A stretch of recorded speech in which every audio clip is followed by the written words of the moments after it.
Debbie never believed silence could scream louder than a gunshot, but the night she stood over her father's casket, surrounded by smiles that felt more like knives, she realized every secret buried with him was clawing its way back to the surface. Someone in that room wanted her broken, someone wanted her gone, and the only man she could trust, the only man who had ever truly seen her, might be the very reason she wouldn't survive what came next.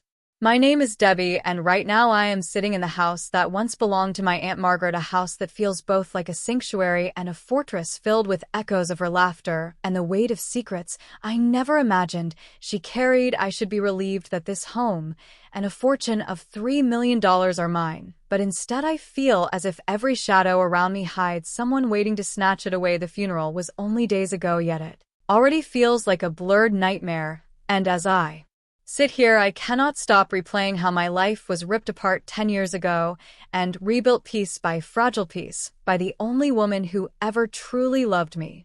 I was 8 when everything began to shift. My parents Mike and Linda lived for my 2 older brothers Jake and Connor. They were the golden sons, the shining athletes, the constant pride of my parents' existence. Every Saturday was a football game. Every dollar was spent on gear and training. Every conversation seemed to circle back to their achievements. I was the quiet child who read books in her room or watched television while they cheered from bleachers or polished trophies they took care of me in.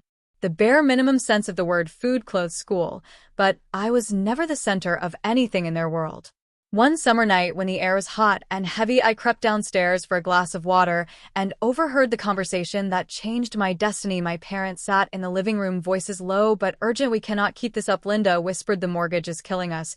And Mike, your job is unstable. We cannot afford 3 children, not when the boys need so much for sports and college." Dad sighed deeply. "I know 3 kids is too much. Jake and Connor are our priority. We will figure out something about Debbie." I froze in the hallway, clutching the banister, as my mother spoke about me like I was a burden, a problem to be solved. Then she mentioned her sister in Arkansas, Margaret, who lived in a big house alone since her divorce.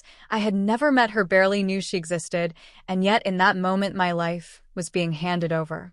Weeks later, my parents drove me to Arkansas, leaving my brothers at home for their football camp. They presented it like a trip, like a holiday, but when we reached the enormous white columned house and met Aunt Margaret, something inside me sensed the truth. She was tall, sharp-eyed, strict-looking, yet her smile softened the edges, and for the first time in my life, I felt as though an adult was really looking at me, seeing me not as background noise but as someone worthy of attention. We sat for iced tea in her elegant living room, and after an hour, my parents rose to leave. I jumped up, ready to gather my things, but my mother stopped me with a forced smile. "You will stay here for a while, honey. We will come back soon." They hugged me, rushed and cold, and drove away, while I ran to the door shouting questions about school, about when they would return. My father only tossed over his shoulder, "We will figure it out, be good for Aunt Margaret," and then they vanished from my life. That first night, I lay in a grand canopy bed staring at the ceiling, too stunned to cry. Aunt Margaret treated me kindly, took me shopping, listened to me, asked about my days, and for the first time, I felt like I mattered. Yet as days turned into weeks and no calls came from my parents, the fear began to sink in. Finally, Aunt Margaret sat me down and told me the truth. They had given me up, formally signing away their rights, and she had adopted me. I remember the sound of my own sobs filling her pristine kitchen as I realized my parents had chosen to keep my brothers and abandon me. I cried for 3 days straight before deciding that if they did not want me, I would not waste my life wanting them either. From that moment, Margaret became my world. She guided me through school, encouraged my love of reading, attended every recital and play, and treated me like her daughter in every way that mattered. She taught me about money, responsibility, independence. She built me up when my self-worth was in tatters. Years passed, and I grew into a teenager, strong and determined, yet still fragile underneath. When I turned 16, everything shifted again. Margaret fell ill. At first, she thought it was stress, but then came the diagnosis: cancer. I remember the day she told me, sitting me down in the same spot where she once revealed the truth about my parents. Her voice trembled, but her gaze was steady.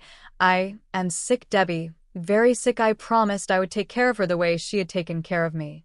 The next 2 years were a blur of hospitals, chemotherapy appointments, hope and despair. I cooked, cleaned, and drove her to treatments. When I was old enough to drive, we celebrated my 17th birthday quietly at home while she fought with every ounce of strength. The cancer receded for a time, but then returned with vengeance. When I turned 18, she gave me a necklace that belonged to her mother, telling me she was proud of the woman I had become too. Months later, she was gone, slipping away quietly in a hospital bed while I held her hand. The funeral was small but beautiful, filled with her friends, colleagues, and church members. My biological father was called but refused to attend, choosing instead to celebrate Connor's promotion with a lavish party. That cruelty no longer shocked me, but it cut nonetheless. After the service, I sat alone in the vast, silent house, wondering how to move forward. That was when the knock came. 3 days after the funeral, my parents and brother stood on the doorstep, smiling as though they belonged. "Hi, sweetheart," Mom cooed, pressing forward for a hug while Dad and the boys wandered inside like hunters, sizing up prey. Their eyes darted over furniture, walls, paintings. Connor murmured, "Nice place." Jake smirked. They claimed they had come to support me, to take care of me, but the truth slid out quickly. Dad declared that as Margaret's brother, he was entitled to part of the estate. My brothers whispered about how much the house was worth. My mother insisted they were. My guardians still agreed, in their eyes was unmistakable. Terrified, I retreated to my room and called Mr. Patterson, Aunt Margaret's lawyer, who had handed me his card at the funeral. Within 20 minutes, he arrived, tall, composed, briefcase in hand, and dismantled their arguments one by one. He explained I was a legal adult in Arkansas, that my parents had forfeited their rights long ago, that Aunt Margaret had left everything solely to me. Their faces turned red with rage. Mom pleaded, Dad shouted, Connor and Jake fumed, but in the end they were forced to leave, not before vowing that it was unfair that families should share, that they needed the money. Mr. Patterson warned me they might not give up easily. He was right.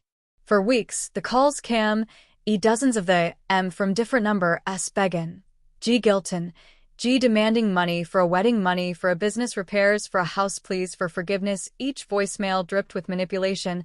I saved them all until Mr. Patterson sent a cease and desist letter. Finally, the silence returned, and I thought I was safe.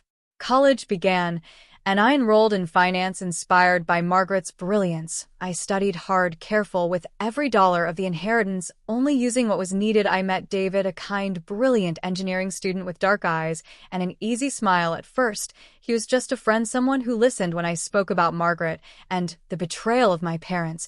But slowly, he became more. His hand found mine when grief overwhelmed me, his presence steadying when fear returned. He was the first boy I truly trusted, and before long we were inseparable. Our romance was quiet, tender, filled with library study sessions, late night walks under the stars, and whispered dreams of a future we might share.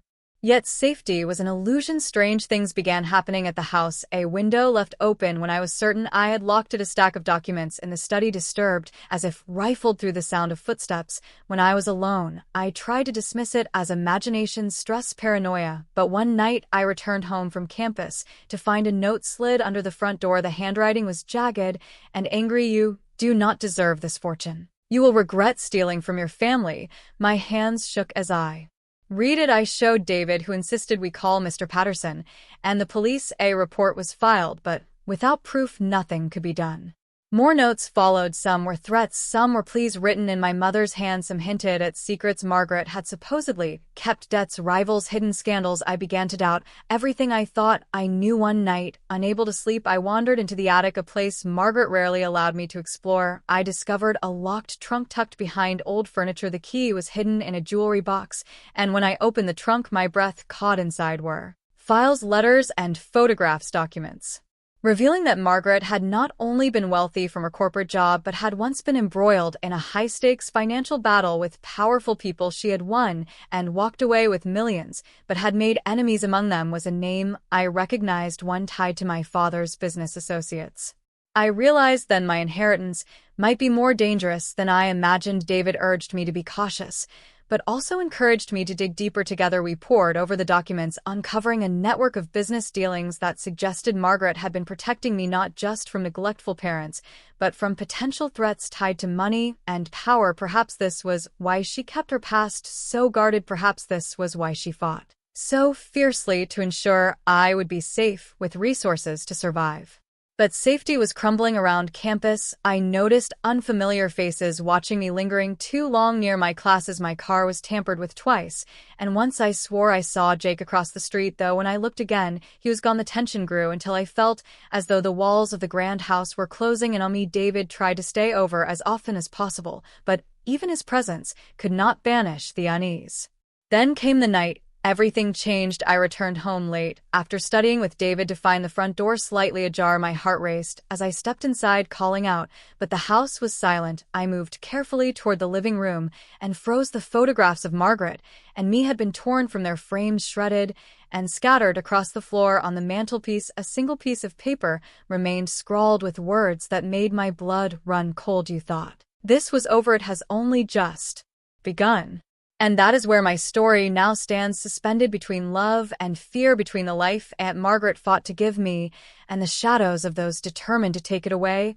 I do not know if my parents are behind this, or if the enemies Margaret once made have resurfaced, but I know one thing with chilling certainty: the fight for my future has only started, and the storm that is coming will test everything I am.